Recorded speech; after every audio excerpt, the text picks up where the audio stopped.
आज हम इस वीडियो में डिस्कस करेंगे extraction of iron. So iron is a very reactive element. It does not exist in free state.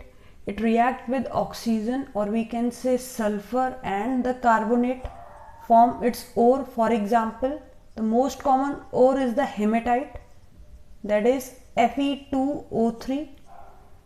इसी की hydrated ore है limonite, meaning Fe2O3 dot 3H2O. Then one more ore is there having formula Fe3O4, that is magnetite. Magnetite is Fe3O4. These are the three oxide ore of iron. Then next one is the carbonate ore known as the siderite, that is FeCO3. ठीक है. Then the next one, last one is the iron pyrite, which is the ore of sulfur, we can say FeS2. ठीक है. तो ये सभी ओर हैं iron की, और हम जो भी एक्सट्रैक्शन डिस्कस करेंगे that is from the ore haematite. So we will discuss the extraction of iron from the haematite ore. ठीक है. तो first step is the concentration of ore. In case of concentration of ore is crushed in a large jaw-like crushers, that is known as the pulverization method, in which ore is crushed into smaller pieces. तो first step है ore को crush करेंगे small pieces में with the help of jaw crusher. Then the second point in the concentration is the gravity separation. ठीक है. gravity separation आपने concentration method में हमने डिस्कस किया था. तो gravity separation में क्रस्ट ओर को वॉश किया जाता है स्ट्रीम ऑफ वाटर के साथ. ठीक है. फास्ट स्ट्रीम ऑफ वाटर के साथ. तो जितनी भी लाइटर इम्प्यूरिटीज हैं वो पानी के साथ बह जाएंगी. For example sand and clay, they are easily removed by this method. ठीक है. Which are present as an impurity in the ore. तो कंसंट्रेशन में पहला स्टेप हुआ pulverization, that is crushing the ore with the jaw crushers. Then that crushed ore is washed with a stream of water so that sand and clay can be removed. Now the next step is the calcination. ठीक है. Now calcination, the basic principle behind the calcination is to remove the moisture if it is present in it. ठीक है. अभी हमने wash किया, काफ़ी water उसमें present होता है, और भी मॉइस्चर जो होगा by heating in absence of air is the calcination. We remove the moisture as well as we decompose any carbonate into oxide. तो अगर कोई भी और अपने कार्बोनेट फॉर्म में है इस केस में, तो वो कन्वर्ट हो जाएगी ऑक्साइड में. At the same time calcination के बाद हम इसकी रोस्टिंग भी करेंगे. ठीक है. इन केस ऑफ रोस्टिंग और if contain number of volatile impurities. Volatile impurities का मतलब है फॉर एग्जाम्पल सल्फर जो एसिड की फॉर्म में प्रेजेंट है, फॉस्फोरस जो P4 की प्रेजेंस फॉर्म में प्रेजेंट है, arsenic in the similar way FeO is also present. ठीक है. As an impurity in Fe2O3. So acid react with oxygen, P4 react with oxygen. All of these impurities are heated in presence of oxygen and they are converted into corresponding oxide. जैसे sulphur से बन जाएगा SO2, तो sulphur के vapour remove हो गए. Phosphorus से बन जाएगा P4O10. ये बैलेंस नहीं है इक्वेशन, सिंपल एक जनरलाइजेशन है. सिमिलरली आर्सेनिक के साथ AS2OF, AS2O5 बनेगा. Fe के साथ अगेन मेन ओर ये बना देगा जिसे हम सेपरेट आउट कर रहे हैं. ठीक है. सो कैल्सिनेशन ने रिमूव किया मॉइस्चर और कार्बोनेट को ऑक्साइड में कन्वर्ट किया. सिमिलरली हेमेटाइट में जितनी impurities, volatile impurities sulphur, phosphorus और आर्सेनिक की प्रेजेंट थी, उसे by roasting, that is heating the ore in oxygen, presence of oxygen, it converted into corresponding oxide, sulphur dioxide, phosphor oxide, arsenic and iron oxide. So next step is smelting. In case of smelting, ore obtained is smelted or reduced with carbon in a blast furnace. ठीक है. ये जो हमने diagram बनाया है ये blast furnace का diagram है. It is a tall cylindrical furnace made up of steel. बाहर से ये स्टील का होता है, पर अंदर से जो लाइनिंग है ये आपको ब्रिक फॉर्म में है ये. ठीक है. And lined inside with a fire bricks. The furnace is provided with a double cup cone. अगर आप यहाँ पे ये देख रहे हैं, ये ट्राइंगल से जो फॉर्म स्ट्रक्चर बनाए हैं, that is the cone in it. अब इस कोन का क्या रोल है, ये अलाउ तो करता है कि ओर को हम इसमें ऐड कर सकें, but it does not allow कि जो गैसेस हैं उनको ये बाहर जाने नहीं देता है, ठीक है। तो एक तरह से ये कंप्लीट एनक्लोजर प्रोवाइड करता है, double cup and cone arrangement, ठीक है। Now the charge is feed into it, जो ऊपर से हम ऐड कर रहे हैं ओर को, which is called as a charge, ठीक है। चार्ज की अपनी कॉम्पोजिशन होती है, इसकी कॉम्पोजिशन क्या है, दैट इज अ कैल्साइंड ओर। अभी हमने कैल्सिनेशन किया ओर का, तो वो ओर लेंगे हम 8 पार्ट, कैल्साइंड ओर, उसकी अमाउंट होगी 8 पार्ट्स, ठीक है। देन कोक इज 4 पार्ट, ठीक है, एंड लाइमस्टोन इन 1 पार्ट।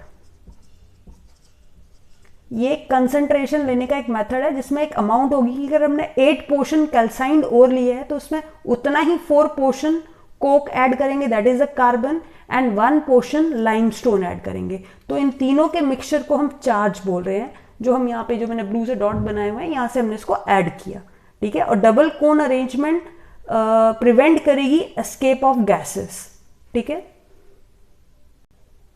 और 3 आउटलेट हैं इस पूरे डायग्राम में। First one this is for the waste gas जितनी भी रिमूव होनी हो, ठीक है। नीचे ये blue portion, dark blue portion जो आ रहा है, ये स्लैग का आउटलेट है, स्लैग फॉर्म होगा वो यहाँ से रिमूव किया जाएगा, ठीक है। इन द सिमिलर वे जो ये लास्ट वाला ऑप्शन है, यहाँ से मोल्टन मेटल हमें बाहर मिलेगा। अब ये जो 2 साइड हैं, ट्यूब्स एक अलग से हैं, यहाँ से हम हॉट एयर ब्लास्ट सेंड करेंगे, ठीक है। हॉट एयर को पास करेंगे जिससे हीटिंग इफेक्ट होगा, and these are known as the tuyeres, TUYERES। So through this we pass the hot blast of air, ठीक है। तो ये कंप्लीट अरेंजमेंट है जो इसमें यूज होगी। मिनिमम टेम्परेचर 573 केल्विन है और मैक्सिमम टेम्परेचर 2170 केल्विन है।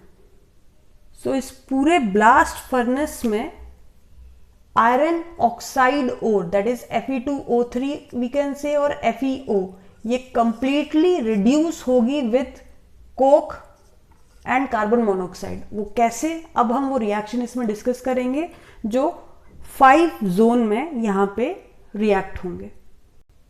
सो reaction in blast furnace involve these zones. First one is a zone of combustion, then zone of absorption, zone of slag formation, zone of reduction and zone of fusion. इन सभी zone में step wise reaction होंगे जो हम अब discuss करेंगे। So zone of combustion में, zone of combustion is this zone where coke means carbon जो हमने चार्ज में फीड की थी, that is coke part, is react with hot air blast O2 and form CO2, ठीक है। एक ये आपको सिंपल रिएक्शन लगेगा, C+O2 forming CO2। This reaction is highly exothermic, delta H is in this case -393.5 kilo joule, ठीक है। तो ये रिएक्शन में कोक जो हमने ऊपर से फीड की थी, ऑक्सीजन हॉट एयर ब्लास्ट से CO2 प्रोड्यूस होगा। Now the heat which is released is useful in this reaction, ठीक है। तो जितना भी सप्लाई हमें हीट की चाहिए वो हमें इस प्रोसेस से मिल जाएगी for the rest of the reaction, ठीक है, because this reaction is highly exothermic, hence it is known as zone of combustion. Now next is the zone of absorption, that is this area.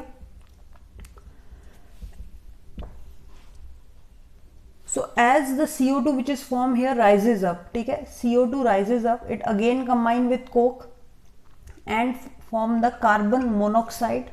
Now this reaction is just opposite of that it is highly endothermic. So in this case heat is absorbed, hence the temperature is less than that of this one. Now next is the zone of the slag formation, this temperature 1123 Kelvin. Now here the limestone जो हमने charge के साथ feed किया था वो decompose हो जाता है, बिकॉज हीटिंग तो है ही है, यहाँ पे CaO प्लस CO2 यूज होगा, CO2 अगेन रिएक्शन में यूज अप हो जाएगा, और जो कैल्शियम ऑक्साइड है जो हेमेटाइट में एक इम्प्योरिटी प्रेजेंट होती है SiO2 की, उसके साथ स्लैग बनाता है CaSiO3, जो नीचे यहाँ पे हैवियर होता है, इसलिए ये ऊपर प्रोड्यूस हुआ है। तो जितना भी SiO2 हेमेटाइट ओर में प्रेजेंट था वो कैल्शियम ऑक्साइड के साथ कंबाइन करके CaSiO3 बना देगा। तो CaO here act as a basic flux. ये बेसिक फ्लक्स है जो एसिडिक इम्प्योरिटी के साथ रिएक्ट करके स्लैग बनाता है and it easily remove the impurity. Now next one is the zone of reduction. Zone of reduction is this upper zone, ठीक है। This upper part of the furnace is the zone of reduction. Temperature range is in between 500 to 900 Kelvin, ठीक है। यहाँ पे hematite ore is reduced to FeO. So we can say Fe2O3 in the presence of carbon monoxide। अभी हमने produce किया था इन zone of adsorption में, ठीक है। CO फॉर्म हुआ, then it forming Fe3O4 and CO2. It will be forming Fe3O4 plus CO2. Again Fe3O4 react with carbon monoxide and forming FeO, ठीक है, 3 molecules of FeO.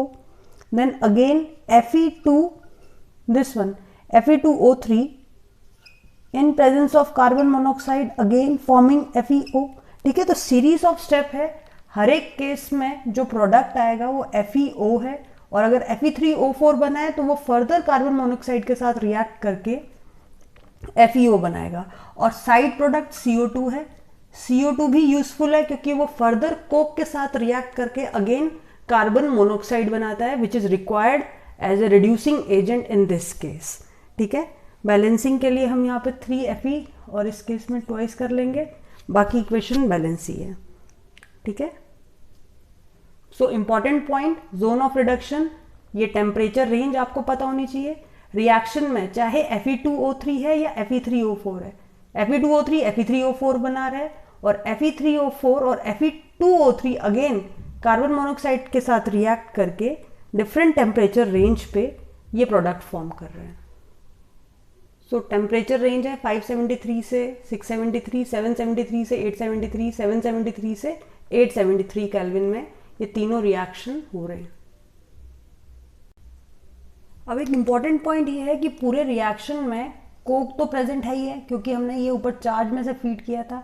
Again CO2 तो produce हो ही रहा है, तो कोक एंड CO2 हमेशा react करके carbon monoxide इस पूरे चैम्बर में तो बनाएंगे ही बनाएंगे।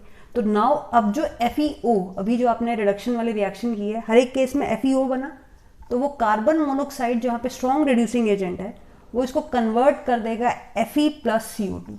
तो अगेन वी रिक्वायर्ड, तो जितना हमें CO2 चाहिए वो हमें रिएक्शन में बार बार प्रोड्यूस मिलता जा रहा है यहाँ पे, ठीक है।